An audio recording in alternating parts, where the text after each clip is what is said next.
Hello नमस्कार दोस्तों, इस वीडियो में हम डिस्कशन करेंगे भारत का एफटीए एजेंडा क्या होना चाहिए। एफटीए मीन्स होता है फ्री ट्रेड एग्रीमेंट। तो नौशाद फोर्ब्स जी ने इसको लिखा है और बिजनेस स्टैंडर्ड का ये लेख है। तो देखते हैं कुछ बातें इसमें से मिलेंगी। ये यूपीएससी के जीएस 3 पॉइंट ऑफ व्यू से इम्पोर्टेंट है। इसके अलावा जीएस पेपर 2 में जो इंटरनेशनल रिलेशन है उसके संदर्भ में महत्वपूर्ण हो सकता है। तो विश्व में अनेक क्षेत्रीय व्यापार समझौते हुए हैं। देखिए, क्षेत्रीय व्यापार समझौते क्या होते हैं? रीजनल ट्रेड एग्रीमेंट आरटीए, और एफटीए होता है फ्री ट्रेड एग्रीमेंट। मीन्स जैसे मान लीजिए कि एक कंट्री, ये बॉर्डर है, एक कंट्री एक्स है, एक कंट्री वाई है। तो एक्स को वाई के पास में कुछ चीज़ें एक्सपोर्ट करना है, तो वाई क्या करें कि अपने बॉर्डर पर इसमें हाई ड्यूटी लगा दें। मीन्स जैसे मान लीजिए कि यहाँ से 10 रुपये का कोई सामान आया, तो बॉर्डर पर ये देश कहे कि आप हमारे देश में सामान को बेचने जा रहे हैं, तो आपको इस 10 रुपये के पीछे 2 रुपये देना पड़ेगा। मीन्स अभी जो एक्स कंट्री से 10 रुपये का सामान जा रहा था उसका प्राइस बढ़ करके 12 रुपये हो गया है। अब वो 12 रुपये का यहाँ पर बेचेगा तो उसका सामान महंगा हो जाएगा। जब इसका सामान महंगा हो जाएगा तो वाई देश की जनता जो है इस चीज़ को परचेज़ करना पसंद नहीं करेगी, अगर इसके अलावा कोई दूसरा ऑप्शन उपलब्ध है तो। और इसी प्रकार से वाई देश अगर ऐसे करे, कुछ चीज़ें एक्सपोर्ट करे और एक्स जो है वाई देश के सामानों पर जो है इसी प्रकार से ड्यूटी लगा दें, ताकि वाई देश के जो माल हैं उसको अपना प्राइस इंक्रीज़ करना पड़ जाएगा, तो इसका सामान बिकना बंद हो जाएगा। तो ऐसे में दोनों देश समझौता कर लें कि भैया ना हम टैक्स लगाएंगे ना आप टैक्स लगाओ, या बहुत कम टैक्स लगाते हैं, चलो दोनों आराम से व्यापार करते हैं ताकि सामान महंगे ना हो और दोनों देश की जनता खुश हो। तो ऐसे एग्रीमेंट को कहा जाता है फ्री ट्रेड एग्रीमेंट। तो इसमें भारत को नुकसान क्या हो सकता है? भारत को नुकसान ये हो सकता है कि मान लीजिए कि जैसे ये अपना इंडिया है या ऑस्ट्रेलिया है, ऑस्ट्रेलिया से मान लीजिए दूध फ्री ट्रेड एग्रीमेंट हो जाए और यहाँ से दूध खूब आना शुरू हो जाए हमारे देश में। तो ऐसे में क्या होगा कि भारत में जितने भी, हमारा देश जो है दूध में नंबर 1 है, मतलब दूध के उत्पादन में, उत्पादकता में तो काफ़ी पीछे है। और 1947 में भारत में प्रति व्यक्ति दूध की उपलब्धता 116 ग्राम थी, मतलब 126 ग्राम थी। लेकिन इस समय प्रति व्यक्ति दूध की उपलब्धता 400 ग्राम हो गई है। क्षेत्रीय असमानता इसमें देखी जा सकती है, जैसे कि आसाम में देखें तो 80 ग्राम प्रति व्यक्ति दूध की उपलब्धता है, जबकि पंजाब में 1100 ग्राम प्रति व्यक्ति दूध की उपलब्धता है। तो दूध को बढ़ाने के लिए भी, दूध के उत्पादन को बढ़ाने के लिए भी कार्य करने की परियोजना चलाई जा रही है कि देशी नस्लों को सुधारा जाए। लेकिन फिर भी जैसे भारत में करीब करीब 8 करोड़, मतलब 5-6-7 करोड़ ऐसे परिवार हैं जो दूध पर प्रत्यक्ष रूप से निर्भर रहते हैं। भारत में किसानों के करीब 8 करोड़ परिवार सीधे दुग्ध उत्पादन से अपनी आय में इसका इजाफा कर रहे हैं, और डेयरी व्यवसाय में लगे कुल लोगों का 70% ग्रामीण महिलाएं काम करती हैं। और भारत में प्रतिवर्ष 215 मिलियन टन दूध का उत्पादन होता है। तो ऐसे में जो 8 करोड़ परिवार हैं जो दूध का उत्पादन करते हैं, तो उनका सारा का सारा धंधा चौपट हो जाएगा अगर एकदम सस्ती दर पर ऑस्ट्रेलिया का दूध भारत में आना शुरू हो जाएगा, दूध या दुग्ध उत्पाद भारत में आना शुरू हो जाएगा। तो इसलिए भारत चिंतित रहता है दुग्ध उत्पाद को लेकर के, ऐसे बहुत सारी चीज़ों को लेकर के। अगर वो अपने बॉर्डर पर टैक्स नहीं लगाएगा, ड्यूटी नहीं लगाएगा, तो उसके देश में सामान सस्ते सस्ते आना शुरू हो जाएगा। तो अपने हमारा जो इंडियनाइज्ड चीज़ें हैं, जो देसी चीज़ें हैं, तो उसका बिक्री होना बंद हो जाएगा। तो हमारे जो कर्मकार हैं, जो कर्मचारी हैं, या जो चीज़ें किसान हैं, जो इंडस्ट्रीज़ का जो प्रोडक्शन है, तो वो सारा का सारा मतलब बेकार हो जाएगा, क्योंकि उनके सामान महंगे रहेंगे तो उनके सामान बिक नहीं पाएंगे। तो ऐसे में इम्पॉर्टेंट है कि भारत किसी भी प्रकार का एफटीए अगर साइन करता है, फ्री ट्रेड एग्रीमेंट साइन करता है, तो उसको ध्यान से देखें कि इसमें भारत का बहुत ज़्यादा नुकसान ना हो।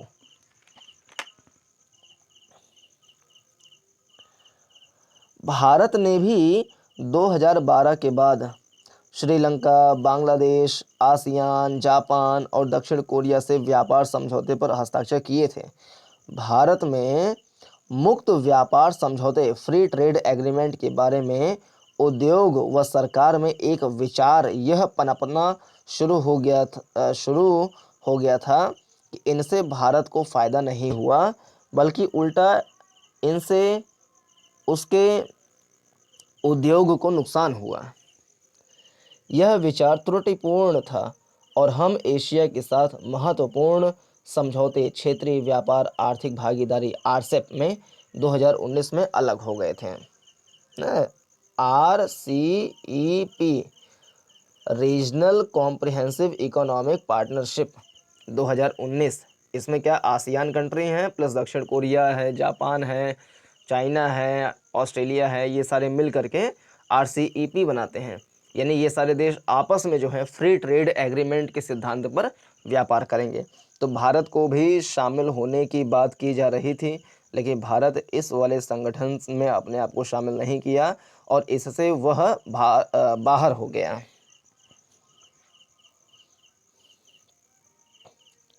लेकिन एक लंबे अंतराल के बाद हम मुक्त व्यापार समझौते पर बातचीत करने के लिए राजी हो गए हैं। ये समझौते UAE और ऑस्ट्रेलिया के साथ किए जा चुके हैं। इस क्रम में ब्रिटेन, कनाडा और यूरोपीय संघ से बातचीत विभिन्न चरणों में जारी है। हमारे व्यापार पर FTA कम ही प्रभाव रहा है। हमारे व्यापार में FTA की हिस्सेदारी साल 2000 में 16% और अभी 18.5% है। यह हमारे उद्योग के लिए विध्वंसक नहीं रहे हैं, लेकिन हमें FTA से आशानुरूप फ़ायदा नहीं दिखाई दिया है। हमारे व्यापार के ज़्यादातर साझेदार गैर FTA देश अमेरिका, चीन और EU हैं। हमारे लिए आयात और निर्यात के मामले में अमेरिका का महत्व बरकरार है, जबकि EU के मामले में गिरावट आ चुकी है। इस मामले में सबसे बड़ा विजेता चीन रहा है। साल 2000 में हमारे आयात में चीन की हिस्सेदारी 2.6% और निर्यात में 1.5% थे। लेकिन 2021 में भारत को होने वाले आयात में चीन की हिस्सेदारी 16.5% और निर्यात में 7.3% हो गई थी। इससे भारत के लिए अमेरिका के बाद चीन दूसरा सबसे बड़ा व्यापारिक साझेदार बन गया। कैसे हमें FTA से फ़ायदा होगा? क्या FTA का एजेंडा होना चाहिए? FTA पर हस्ताक्षर के मायने। हमें उन FTA की ज़रूरत है जो वर्तमान समय में उपयोगी देशों और क्षेत्रों से संबंधित हों या जिनसे हमारा भविष्य में सरोकार रहेगा। हमें वर्तमान समय में शीर्ष के निर्यात बाजार अमेरिका, EU और बांग्लादेश पर ध्यान केंद्रित करना चाहिए। हमारे भविष्य के प्रमुख बाजार अफ्रीका और लैटिन अमेरिका हो सकते हैं। हमने क्षेत्रीय व्यापार आर्थिक भागीदारी RCEP से अलग होकर एशिया में अपनी पहुंच को सीमित कर दिया है और यह महाद्वीप आने वाले समय में विश्व की अर्थव्यवस्था में महत्वपूर्ण भूमिका निभाएगा। अब हमारे पास दूसरा मौका है। हाल में बने Asia Pacific economic framework Asia Pacific economic framework में शामिल होने का। भारत अपनी भूल के कारण IPEF में व्यापार के आधार स्तंभ से बाहर रहा है, लिहाजा हमें इसमें तुरंत शामिल होना चाहिए और व्यवस्थित ढंग से व्यापार के एजेंडे को आगे बढ़ाना चाहिए। IPEF में चीन को छोड़ अमेरिका, इंडोनेशिया, जापान, दक्षिण कोरिया, सिंगापुर और वियतनाम हैं जो हमारी दिलचस्पी के देश हैं। लिहाजा IPEF में शामिल होने का दोहरा फायदा है। IPEF में शामिल होने से हम अपने देश के राष्ट्रीय हितों के अनुरूप वार्ता के तरीके और प्रारूप तय कर सकते हैं। हमें इस मौके को हाथ से नहीं गंवाना चाहिए। विस्तार की महत्वाकांक्षा। विश्व का ज़्यादातर कारोबार वैश्विक मूल्य श्रृंखला के तहत होता है। इसमें विभिन्न देशों में अनेक चरणों में मूल्य को जोड़ा जाता है। FTA का पुराना स्वरूप होने के कारण इसका प्रभाव सीमित हो गया है। FTA में अत्यधिक खपत वाले उत्पादों को बाहर रखा गया या लंबी समायोजन अवधि के साथ विस्तारित शुल्क लगाया गया। अभी अन्य देशों की महत्वाकांक्षा कहीं अधिक है। इसीलिए आसियान, दक्षिण कोरिया और जापान ने हमारी तुलना में कहीं अधिक देशों से FTA कर रखे हैं। इस क्रम में चीन ने भी समझौते कर रखे हैं। इनमें से कई समझौते हमारे समझौते हैं मुकाबले कहीं अधिक बड़े और ज़्यादा प्रभाव डालने वाले हैं। इन्हें जीरो फॉर जीरो समझौते कहा जाता है। हालांकि जीरो सामान को FTA में शामिल नहीं किया गया है। जीरो टैरिफ अक्सर दोनों दिशाओं में लगता है। इससे करीबी व समृद्ध व्यापार श्रृंखला विकसित करने में मदद मिलती है, जैसे इलेक्ट्रॉनिक्स। पूरे एशिया में इलेक्ट्रॉनिक्स सामान के कलपुर्जे मिलते हैं और इन्हें असेंबल किया जाता है। हर देश में इन उत्पादों में मूल्य संवर्धन हो जाता है। एडम स्मिथ ने 250 साल पहले कहा था कि बाजार के विस्तारीकरण से विशेषीकरण का स्तर सीमित हो जाएगा। बाजार के विस्तारीकरण से विशेषीकरण का स्तर सीमित हो जाएगा। समझौते से कई वस्तुओं को बाहर करने के कारण हम बाजार के विस्तार की अपनी क्षमता को कम कर देते हैं और हमारी आपूर्ति श्रृंखला में हिस्सेदारी लेने की क्षमता भी कम हो जाती है। सफलता की कुंजी उत्पादकता है, प्रोडक्टिविटी है। उत्पादकता विशिष्टता से आती है और यह हर जगह उत्पाद तैयार करने से नहीं आती है। हमारे व्यापार की नीति में आसान लगने वाली सोच का दबदबा अधिक है। हमें निर्यात पसंद है लेकिन आयात पसंद नहीं है। व्यापार का कोई भी अर्थशास्त्री यह बता सकता है कि आयात पर कर लगाना दरअसल निर्यात पर कर लगाना है। ज़्यादा महंगे व मांग वाले निर्यात के उत्पादों को बनाने के लिए उच्च व मांग वाले आयातित सामान की ज़रूरत है। कुछ महत्वपूर्ण संभावनाएं।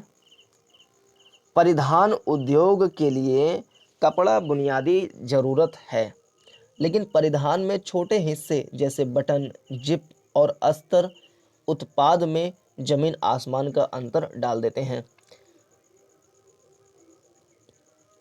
वाहन उद्योग में आपूर्ति करने वाले अस्तर की संख्या घटा दी गई है। इसका कारण यह है कि किसी भी स्तर पर अक्षमता से अगले स्तर पर उत्पाद कम प्रतिस्पर्धी हो जाता है। हमारा वाहन उद्योग यह दावा करता है कि वह विश्व में छोटी कारों के निर्माण के लिए लागत के हिसाब से सबसे उपयुक्त स्थान है। क्यों फिर वह ब्रिटेन और यूरोपीय संघ के साथ FTA में शामिल किए जाने के खिलाफ जोरदार बहस करता है। हमें अपनी क्षमताओं पर अधिक भरोसा होना चाहिए।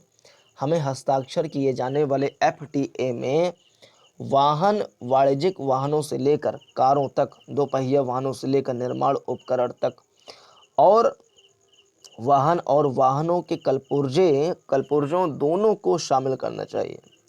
ब्रिटेन ने 99% टैरिफ लाइन को शामिल करने की पेशकश की है। भारत 100% चाहता है और इसे प्राप्त करना चाहिए और हमें भी अपना 100% देना चाहिए। दूसरे शब्दों में, इससे और व्यापक और प्रभावशील बनाए जाने की ज़रूरत है। अंतर्निहित प्रतिस्पर्धा को दर्शाते व्यापार के ढर्रे। यह कोई संयोग नहीं है कि हमारा बीते 2 दशकों में चीन, दक्षिण कोरिया और वियतनाम से कारोबार बढ़ा है।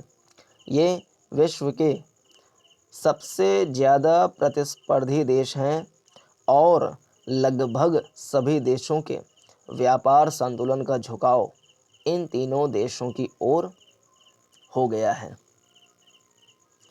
हम शायद गैर शुल्कीय बाधाओं और कारोबार की अधिक लागत की शिकायत कर सकते हैं, लेकिन हम प्रतिस्पर्धा को बढ़ाकर व्यापार संतुलन को निश्चित रूप से सुधार सकते हैं। हमें FTA का उपयोग अपनी फर्म की प्रतिस्पर्धा क्षमता बढ़ाने के लिए करना चाहिए। ऐसे में फर्म को अनिवार्य रूप से बदलाव करना चाहिए, जिसमें आधारभूत संरचना, नियमन, सहजता से कारोबार करना आदि हैं। इससे प्रतिस्पर्धी लागत में कमी आएगी। समन्वित व्यापार और उद्योग नीति। हमारे उद्योग नीति में प्रमुख तौर पर उत्पादन से जुड़ी प्रोत्साहन योजना है।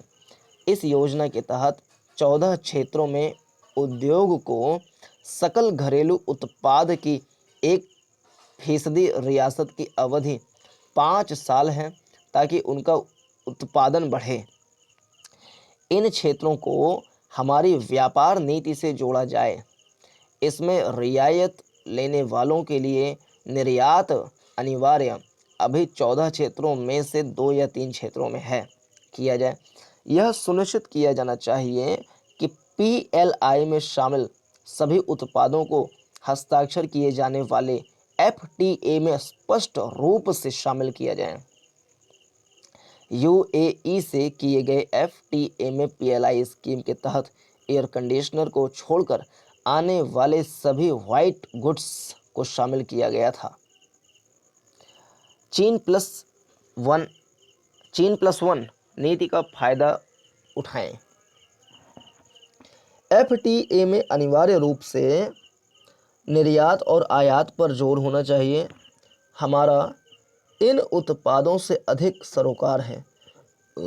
वाहन और उनके कलपुर्जे, व्हाइट गुड्स, वस्त्र और परिधान, रसायन व औषधि और इंजीनियरिंग।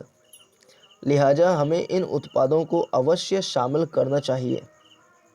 ये उत्पाद हमारे आने वाले कल के लिए ज़रूरी हैं। हमें व्यापार वार्ताओं में ई-कॉमर्स, इलेक्ट्रिक वाहन और डेटा निजता को शामिल करना चाहिए। हमें इस मामले में जल्दी से राय बनानी चाहिए। हमें यह भी देखना चाहिए कि इन क्षेत्रों में हम कहाँ खड़े हैं। विश्व चीन प्लस वन की आपूर्ति की ओर बेसब्री से देख रहा है। ऐसी स्थिति का फायदा लेने के लिए